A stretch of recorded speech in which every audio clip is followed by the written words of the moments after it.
Welcome to the Plugged In podcast by Sweetwater. I'm your host, Mitch Gallagher. Thanks so much for joining us today. This time out, we're sitting down with the band MaMoGi, featuring the incredible Mohini Dey on bass, Gino Banks on drums, and Mark Hartsuch on saxophone. These three players bring together a truly eclectic blend of jazz and traditional and modern Indian influences, all focused with a heavy dose of improvisation and anchored by solid compositions and production. We're looking for the band's first album to drop soon, and I'm super excited to hear it. Now, Mohini has been to Sweetwater before with virtuoso drummer Marco Miniman, and she also recently released her first solo album, which features an incredible cast of great musicians. So this time out here at Sweetwater, along with the band, she was shooting videos as well as holding a bass masterclass. I sat down with the band in Sweetwater's Studio A, and we had a wide-ranging and very inspiring conversation about how they approach their music and how they blend Western and Indian aesthetics into something entirely new. There's something for everyone in this interview, so please stick around. Thanks for joining us for the Sweetwater Plugged In podcast.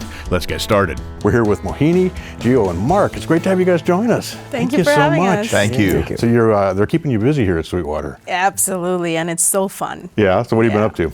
We just shot 2 music videos in the morning. And then I did my interview, which is the Artist Spotlight, and just so happy to be back here again. Yeah, it's great to have you back. Thank you. Glad you're here, and you brought the band with you. Yes. This time. Yeah, the band's together. Yeah. 2 of my favorite musicians on the planet. Oh, that's wonderful. Yeah. So tomorrow then is Masterclass, correct? That's right. Right, and from what you're telling me, you're booked solid. Yeah, From I have a lot the beginning of this year on. Yes, that's right. You know, this month started with me performing and teaching at Steve Vai's Academy alongside some amazing players. And then after that, I was in California, did 2 gigs, one with the MaMoGi setup, and then the following night I did my debut album launch show at Alva's showroom in San Pedro. And now we're here in Fort Wayne, Indiana. Just shot 2 music videos, and really looking forward to the masterclass tomorrow. And then we have another gig where Gino and I are playing with our guitar player friend Jan Rivera on the 21st at Alva's showroom. And we're going to be at NAMM. We're also going to be playing at the Mink in California, probably. The Mint. The Mint, sorry, not the Mink. Not the chipmunk mink, no. The Mint. We're playing at the Mint on the 29th. That's unannounced, but hey, it might get confirmed, so really looking forward to that. Yeah, it's just always really fun to be back in America, and with this lineup, to be able to introduce this kind of music, this prog rock set with saxophone, drums and bass, which has never been done before.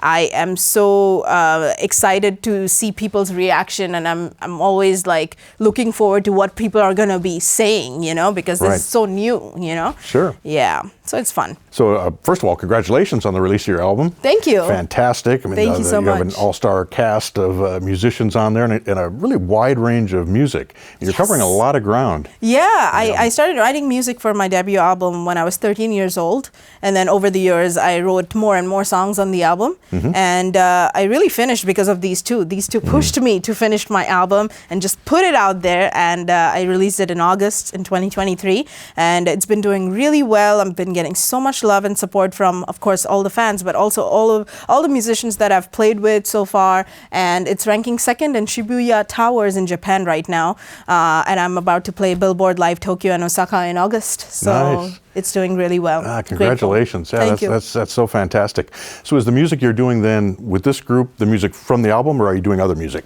No, we are doing the music from my album for the Billboard shows. But yeah, these 2 are going to be playing with me. It's really hard to travel with big bands, and I like to travel in a trio setting, you know. It's just easier to manage, and we don't have a manager, so, you know, we manage everything ourselves. Yeah, I do a lot, most of it, but these 2 make it easy also for me, you know. It's easier to work with them. Not everybody is easy to work with, you know. Sure. But yeah, it's really fun to make music with both of them, and I am just looking forward to more and more opportunities and see where life takes us, you know. Yeah, fantastic. Yeah. So Mark, you played horns as well as keyboards on the album, and there's a lot going on with all those parts on the album. Tell us a little bit about how you take those textures and those arrangements and bring them to the stage. Okay. Well, you know, I think a lot of it has to do with Actually, I'll give Mohini a lot of the credit for the MaMoGi sound. Basically, I was hearing her record for artists like Jordan Rudess, for so many amazing guitar players that she works with, Steve Vai, Jan she mentioned. I mean, there were actually too many to count. She works with Guthrie Govan, Mike Stern. She's worked with so many people. And so I was hearing a lot of the progressive rock music that she was playing. And as a saxophonist, I think that a lot of saxophonists have this complex of like guitar envy. And then there are some guitarists that have saxophone envy. Right. So I was hearing it and I was like, man, I need to play in a band like that. And so basically we talked about it and we're like, should we do a set of music that incorporates some of this sound with like the jazz vocabulary that I have? You know, I studied, you know, bebop music and of course like fusion music, but then with this prog sound. I don't think that our music is necessarily like super prog by like prog terms. Yeah. I think that maybe the prog artists would not think we're prog, but to me it's like our take on prog from a jazz lens. I think it's a good balance, yeah. Yeah. Right. So as for like the musical textures, I really like using a lot of different VSTs from Spectrasonics, from Arturia, and you know, right out of like the VST, it's like just such a playground and to go explore. And a lot of the songs take shape actually from the sounds themselves. Like they lend themselves to certain chords and, you know, so I guess, yeah, there are two approaches. And he's really a fast writer. And when he has a vision, he delivers like the same hour, you know, he's that fast. Like the first album songs, you remember when he brought in like those charts that one day? He brought in like 7-8 songs for us to play. We had no idea of these songs, you know? We came together, we started playing those songs. He knew how it was gonna sound, right? But we played and we were blown away after we heard like, wow, we're onto something. This is a new sound. We have to do this, you know? Yeah. So we released the first album and now we are about to release our second album. Yeah. Yeah. Wonderful. And we're only, 2 years old? This band? Yeah. So good going. Yeah, right. So the first album featured a number of really well-respected drummers. Yeah. Simon Phillips, Marco Miniman, exactly. Narda Michael Walden. Gogo Bolai. Yeah, exactly. I mean, they're just the list is pretty. So coming in as the drummer then with these songs, are you looking to play what they played? Or are you trying to bring your own feel to it? Or how do you approach the drumming? You look at the parts of the songs, and there are certain essential things that are very important for the composition. So I take that from what they have played, but then there's a lot of improv when we do the concerts, so there's a lot of leeway to kind of do our own thing and keep it fresh. Yeah. So a balance of playing the parts that are good for the composition, and then keeping it exciting and fresh when we play live. So that's the jazz improv side to the prog music. Right. Yeah. Right. But I take influence, of course, from all the maestros on that one. Yeah, certainly. Yeah, but if you hear the music of MaMoGi versus my album music, it's like totally different. Okay. Yeah, it's like two different sonic spaces because my music is very heavy on the fusion side, and then MaMoGi is more to rock, you know? My music is not very rock, I would say. It does have rock elements in there, but it's not super jazz, not super rock, not super neo, but it's more fusion style. But then MaMoGi is, I would say, more rock and jazz elements in there and more like to the heavy kind of, there are metal elements too in there. So, yeah. Yeah, but there's a lot more room to improvise, like in my setting, I guess, because there's like more room to solo and like not very fixed parts. But like MaMoGi has a lot of orchestrated parts, like very specific bass lines, very specific drum patterns that, and then grooves that we're playing together. But in my album stuff, when we play live, like you said, we kind of go a little out and we do our own thing, you know? Sure. Yeah. Sure. Get to reinterpret and things. Yeah. So are you still incorporating some of the more traditional kinds of things, the conical type rhythms and the vocalizations and things? Is that part of it as well? Yeah. My first song on the album, Introverted Soul, that I wrote at 13, I had written only the bass line at first. And then over the years, when I played with more and more musicians, it was growing, it was evolving, and it was taking its own shape. And it was coming to a point where I was finally starting to like the song. And by that time, I was also playing with a lot of Carnatic musicians, and they were maestros at, reciting all these syllables, of konako. And I was fascinated by that. And I don't know everything about konako, but I know a little bit. I know the basics of it, and I can recite to the best of my ability. And so why not use those elements and put that on my songs too? So those lines, I'm seeing it that way. For me, like grooves like da da da da da, it's or like takatimi, 1 2 3 4 1 2 3 1 2 3 4 1. That's how I'm viewing time, and I put notes to that. So my music, I think, is kind of more heavy to like you said, the konako. There's more fusion happening in that aspect, you know. Yeah. I guess with MaMoGi, we have been able to do that also. There are 2 songs or 1 song. 2 songs. Well, we took one idea, but we don't say the konako. We don't say the konako. But we play it as a riff. We play it as a riff. And in another song, we do recite the konako. Yeah. I see. Yeah. Right. I want to say one thing about one word that she uses, which is fusion. So as an American, we say fusion as jazz fusion, which is the fusion between jazz and rock, okay? Most typically, okay, back in the 70s and 80s. But in India, when they're saying fusion, they're actually saying like fusion between jazz rock and like Indian Carnatic. So when you're saying like fusion in an Indian context, it means jazz rock with Indian elements. Yeah. Just for the listeners to understand the cultural implication of fusion. Yeah, there's a context. There's a context. It's different. In India, we use Indo-jazz fusion. Indo-jazz fusion. Okay. Yeah. So we got the Indian classical elements with jazz-influenced Western harmony. And Yeah, I guess because we're culturally so diverse and there's so many different types of music in every city. Has its own language. Every city has its own music, own people, languages, so many languages. And so the sounds are very different. And so these little subdivision categories help us kind of differentiate between different sounds a little bit, The common ground, I think, is improvisation, especially. That's with Indian music, and jazz has shared that commonality of similarity. space for improvising. Yeah. Right. So the influence of that rhythm from the konako, I'm certainly in no way at all very super familiar with it, but I'm seeing a lot more percussion incorporated with the konako, and not so much the melodic like you're doing with the bass and some of the other things. Right, that's a new thing. Yeah, tell us a little bit about that, how you approach doing that. Right.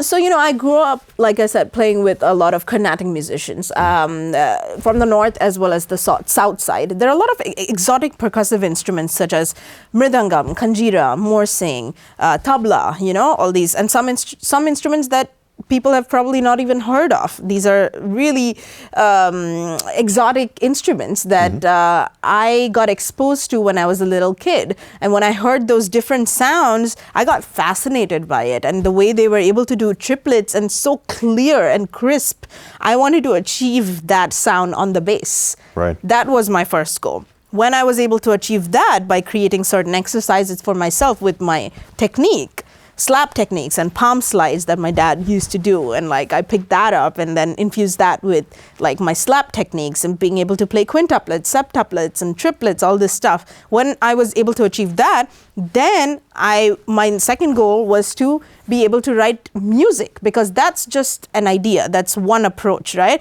You can be the drummer on the bass, but I am also a part of the melodic section and not just the drum and bass, of course, but as a rhythm section player, I gotta play the chords. I gotta move through the changes as well. And if I'm improvising through the changes and I want to apply those ideas over the changes, then I need to know harmonic theory, right?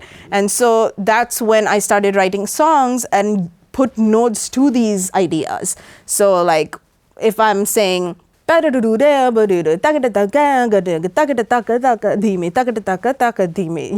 seeing it that way, or vice versa. I'm writing something that I heard like ta di ke na ta di ke na ta di ke na. Now that's a groove, right? Now I can put notes to it. I can either put like bass chords to it, like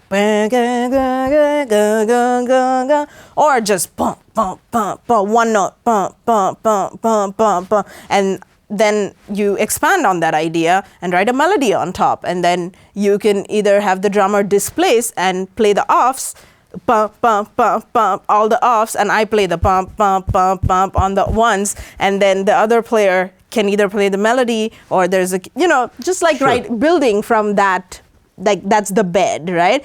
So all my songs kind of like started like that, like, either the melody came first or like the conical idea came first. For my introverted soul, my song, the conical idea came first. Okay. Yeah, and then the lines. I had the stabs already because I heard this song by Hiromi Yuhara. I can't remember the name of the song, but I heard this song. My dad played it to me, and I just was loving how she was playing the bass on the left hand and she was playing these lines on the right. I was like, what if I play the bass with my left hand and I play those bass notes here, but I'm still able to jump in and out and play the lines on the top and then come back down. Difficult, but possible. So that's how, like, Right.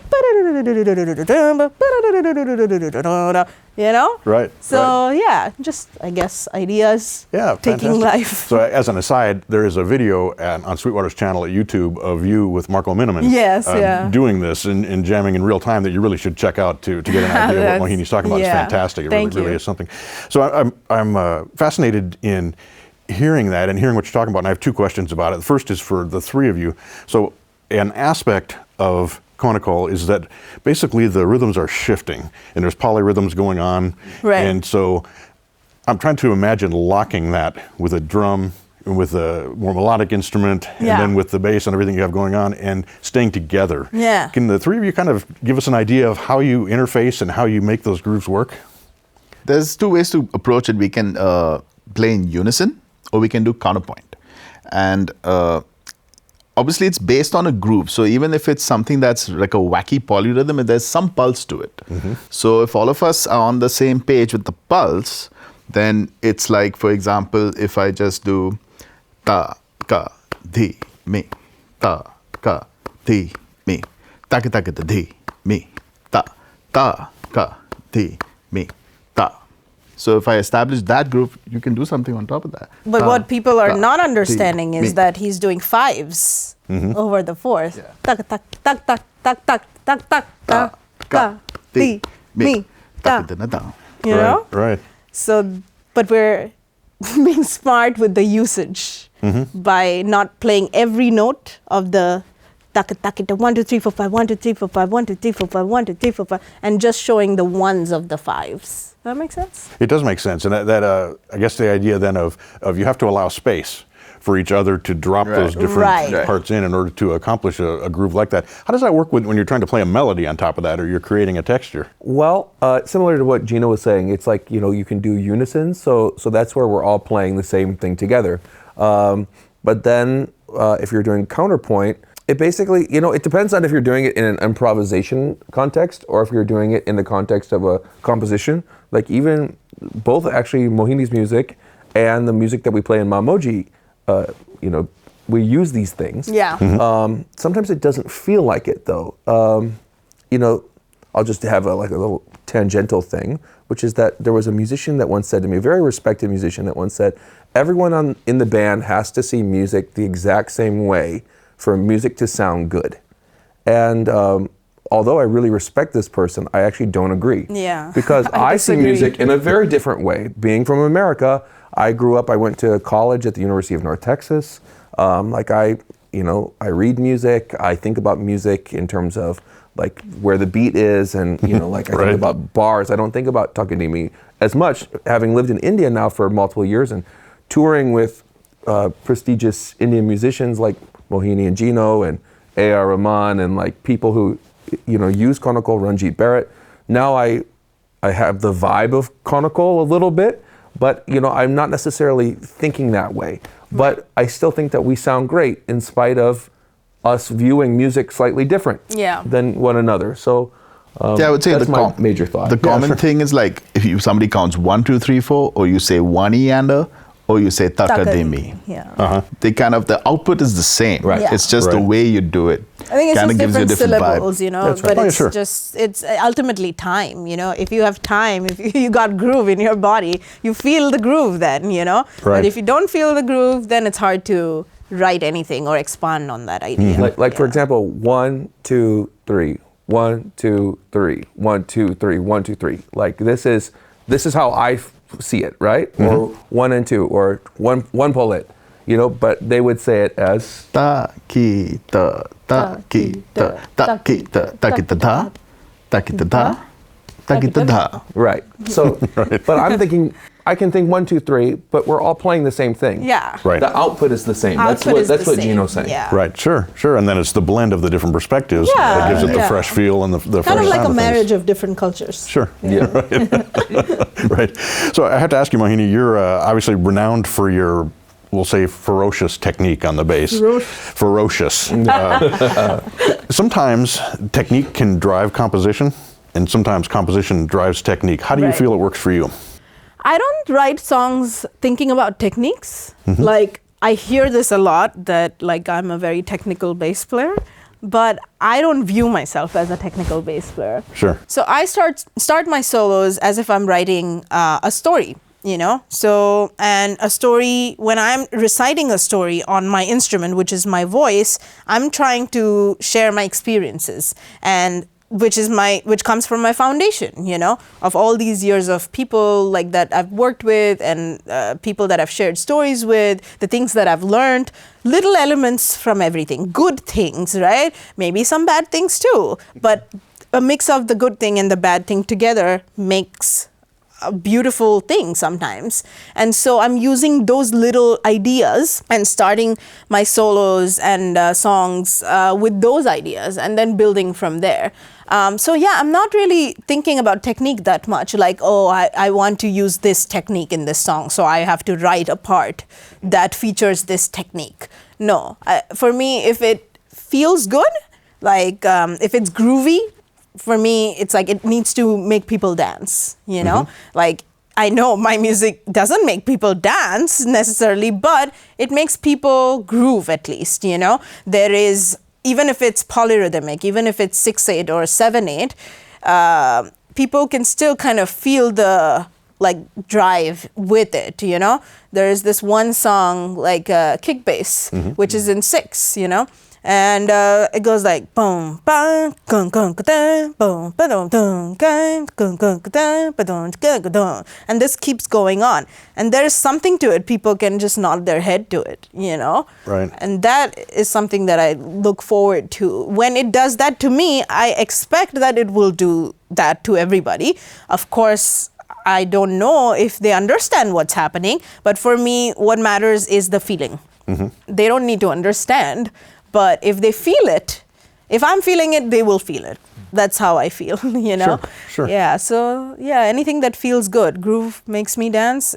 I think it's going to do well. And if the melody is touching, it's a good melody. And we share this. We always say this to each other. No melody is bad. There's only bad arrangement. Yeah, that's one thing I really believe in. Yeah. Yeah, right. Yeah, right. and yeah, I share that. So- I like that. And certainly on your album, there's plenty of melody there and melodic songs as well, and arrangements you've done.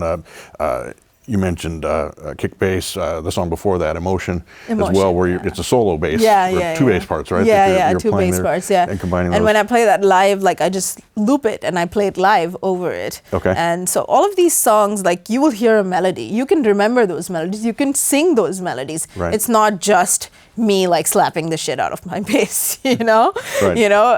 As much as I love doing that, and as much as people love seeing me do that, I think an album is a representation of my stories, my experiences, my love for life, my love for gratefulness and thankfulness of all the learnings that I've had over the years, and food also, because I love food. Yeah. And that's why a lot of the song names are Meat Eater, First Food Than You, In and Out, So yeah, it's literally me. Right, right. Yeah. First Food Than You was one where the melody really stood out to me. Yeah, Listening to that one, yeah, there's that's a a singing pretty bass melody. in Yeah, that one. and so- that melody kept coming to me for so many years, and I never recorded it. Every time backstage, it would come to me. Like in different scenarios, it would just like, I would start singing it. I'm like, yeah, I'm going to go home and record it. And then I can't remember it. Right. I just cannot remember it. And then one day it came back to me after like so many years. I'm like, okay, I gotta record it, panic mode. And then I recorded it and then finally went home and recorded it. But yeah, music is really fascinating, and it can turn out mysteriously good. Mysteriously sometimes. good. I like that. Fantastic. Well, when I have great musicians here and musicians who played with so many great musicians as well, I always have to ask the same question, and I'll get an answer from all three of you. And that's, what makes a great musician? Gino, do you want to start? Wow. Wow. That'll give you guys time to think. Yeah, right. He's in the hot seat now. Yeah.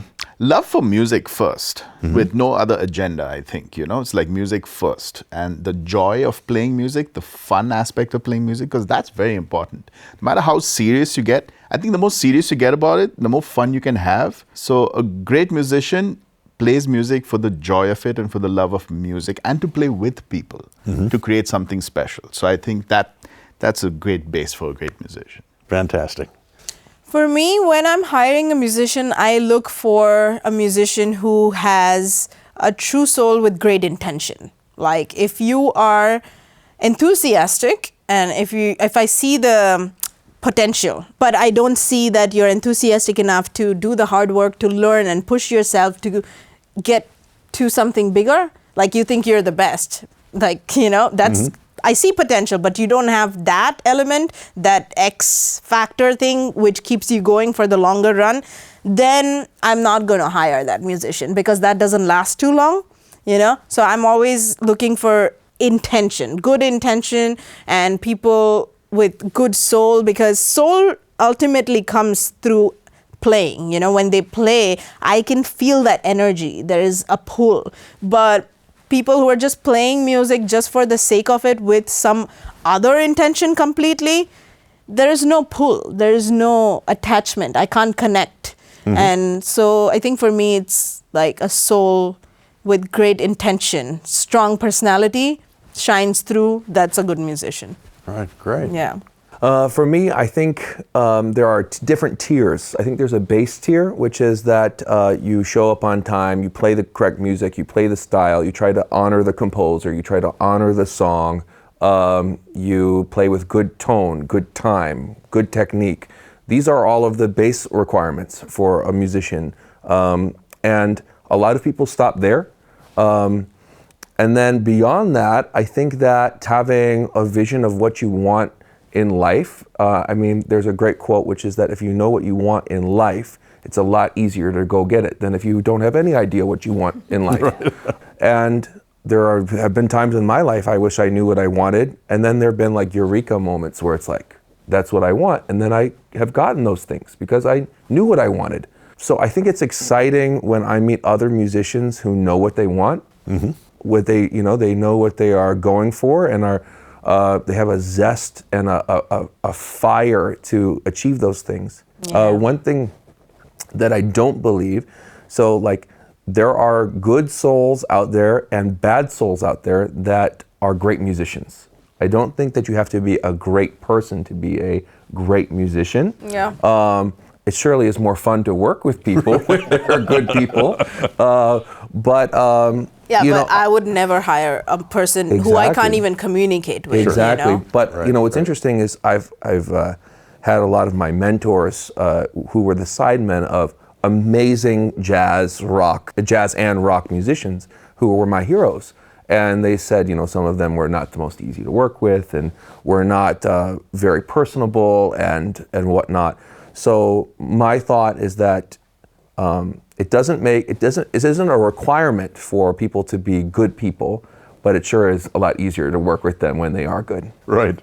Yeah. Right. It's interesting. I've asked that question of literally hundreds of artists, and I've never gotten the bass musicianship kind of things as answers. It's always been things like soul and things like loving music and things like vision and those kinds of things are always the things that come out, because that's what makes you create unique and interesting so many and individual factors.